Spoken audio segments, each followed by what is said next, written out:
9ാം ക്ലാസ്സിലെ മലയാള പുസ്തകത്തിൽ ഞങ്ങൾക്കൊരു പാഠം ഉണ്ടായിരുന്നു. ഗ്രന്ഥങ്ങളെ പറ്റിയായിരുന്നു ആ പാഠം. അതിൽ പറഞ്ഞിരുന്നത് ഞാൻ ഇപ്പോഴും ഓർക്കുന്നു. വടിയെടുക്കാതെയും കണ്ണുരുട്ടാതെയും നമ്മളെ പഠിപ്പിക്കുന്ന ഏറ്റവും നല്ല അധ്യാപകരാണ് പുസ്തകങ്ങൾ. അപ്പോൾ അങ്ങനെ ഒരു പുസ്തകത്തെ പറ്റിയാണ്, പുസ്തകത്തിലെ ഏതാനും ചില ഭാഗങ്ങളാണ് ഞാൻ ഇന്നിവിടെ അധ്യാപക ദിനത്തിൽ വായിക്കാൻ പോകുന്നത്. പുസ്തകത്തിൻ്റെ പേര് ജീവിത ചിന്തകൾ. എഴുതിയത് ശ്രീ KP കേശവമേനോൻ. ഏതാനും ഭാഗങ്ങൾ, നല്ല പുസ്തകമാണ്, എല്ലാവരും വായിക്കണം. ജീവിതത്തിൽ അസാമാന്യ വിജയം നേടിയ ഒരാളുടെ കഥ ഞാൻ വായിച്ചത് ഓർക്കുന്നു. അയാൾ ചെറുപ്പകാലത്ത് മടിയനും ആത്മവിശ്വാസമില്ലാത്ത ഭീരുവുമായിരുന്നു. 4 ആളുള്ള സ്ഥലത്ത് പോകാൻ അയാൾക്ക് ലജ്ജ തോന്നി. മറ്റുള്ളവർ അയാളെ പരിഹസിക്കും. മറ്റവരെക്കാൾ മോശക്കാരനാണ് താനെന്ന വിശ്വാസം അയാളെ വേർപെട്ടിരുന്നില്ല. ഒരു ദിവസം ഒരു ബന്ധുവിൻ്റെ വീട്ടിൽ കല്യാണമായിരുന്നു. വളരെ ആളുകൾ കൂടിയിരുന്നു. ആ കൂട്ടത്തിൽ സുപ്രസിദ്ധനായ ഒരു കച്ചവടക്കാരനുണ്ടായിരുന്നു.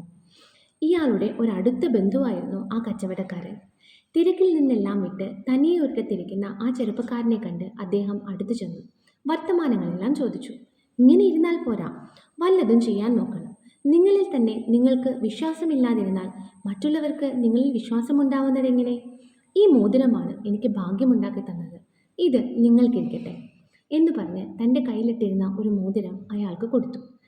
ഇന്നു മുതൽ നിങ്ങൾക്ക് കയറ്റമായിരിക്കും. ആ മോതിരം കയ്യിൽ നിന്ന് ഊരണ്ട എന്ന് അദ്ദേഹം ഉപദേശിക്കുകയും ചെയ്തു. ആ സുഹൃത്തിൻ്റെ ഉദാരതയും ഉപദേശവും അയാളുടെ ഹൃദയത്തെ സ്പർശിച്ചു. മോതിരം കയ്യിലിട്ടപ്പോൾ പെട്ടെന്നൊരു മാറ്റം തൻ്റെ മനസ്സിന് ഉണ്ടായതുപോലെ തോന്നി. പിന്നത്തെ കഥ അയാൾ തന്നെ പറയട്ടെ. അന്നാണ് എൻ്റെ സ്ഥിതിക്ക് മാറ്റമുണ്ടാവാൻ തുടങ്ങിയത്. ഒരു പുതിയ ആത്മവിശ്വാസം എന്നിൽ കടന്നുകൂടി. മടിയും ഭീരുത്വവുമെല്ലാം നീങ്ങി. എന്തും എനിക്ക് സാധ്യമാണെന്നൊരു വിശ്വാസം മനസ്സിലൊതിച്ചു. അത് മോതിരത്തിൻ്റെ മഹാത്മ്യമാണെന്ന വിചാരം എനിക്കില്ല, ഇപ്പോഴില്ല. അന്ന് ഒരുപക്ഷെ ഉണ്ടായിരുന്നിരിക്കാം.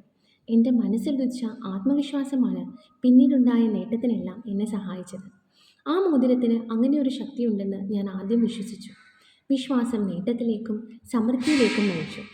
എൻ്റെ ബലമായ വിശ്വാസം എന്തെന്ന് ഞാൻ പറയാം. നാം ന്യായമായി എന്താഗ്രഹിക്കുന്നുവോ അത് നമുക്ക് സാധിക്കും. നമ്മുടെ സ്ഥിതിയും സ്വഭാവവും മാറ്റുവാൻ തരമില്ലെന്ന് ആരെങ്കിലും നിങ്ങളോട് പറയുകയാണെങ്കിൽ അത് വിശ്വസിക്കരുത്. ഇതൊന്നും എൻ്റെ ചെറുപ്പകാലത്ത് ഞാൻ മനസ്സിലാക്കിയില്ലല്ലോ എന്ന വിഷമം മാത്രമാണ് എനിക്കിപ്പോഴുള്ളത്. ആ വിഷമം നിങ്ങൾക്ക് ഉണ്ടാവാതിരിക്കട്ടെ.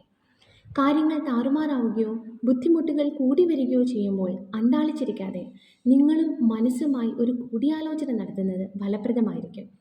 തനിയെ ഒരിടത്ത് ചെന്നിരിക്കുക. അത് മറ്റാരുമില്ലാത്ത സ്ഥലമായിരിക്കട്ടെ. യാതൊരു കലവറയുമില്ലാതെ മനസ്സിനോട് കാര്യം തുറന്നു പറയുക. എന്താണ് ഈ കുഴപ്പത്തിനെല്ലാം കാരണം? നിന്റെ തരത്തിലുള്ള എത്ര ആളുകൾ നന്നായിരിക്കുന്നു. വീടും വസ്തുവും പണവും പദവിയും എല്ലാം അവർക്കുണ്ട്. നീ ഇങ്ങനെ കുഴപ്പത്തിലും ബുദ്ധിമുട്ടിലും ദിവസം കഴിക്കുന്നത് എന്തിന്? എന്താണ് അതിനുള്ള കാരണം?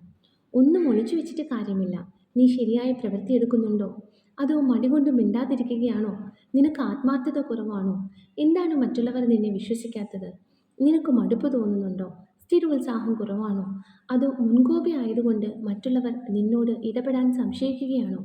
ഈ ചോദ്യങ്ങളെല്ലാം ഒന്ന് എഴുതിയാൽ കൂടി തിരക്കേടില്ല. കടലാസും പേനയും കയ്യിലെടുത്ത് നിങ്ങളുടെ ആദർശങ്ങൾ എന്തെല്ലാമാണെന്ന് വിവരമായി എഴുതുക.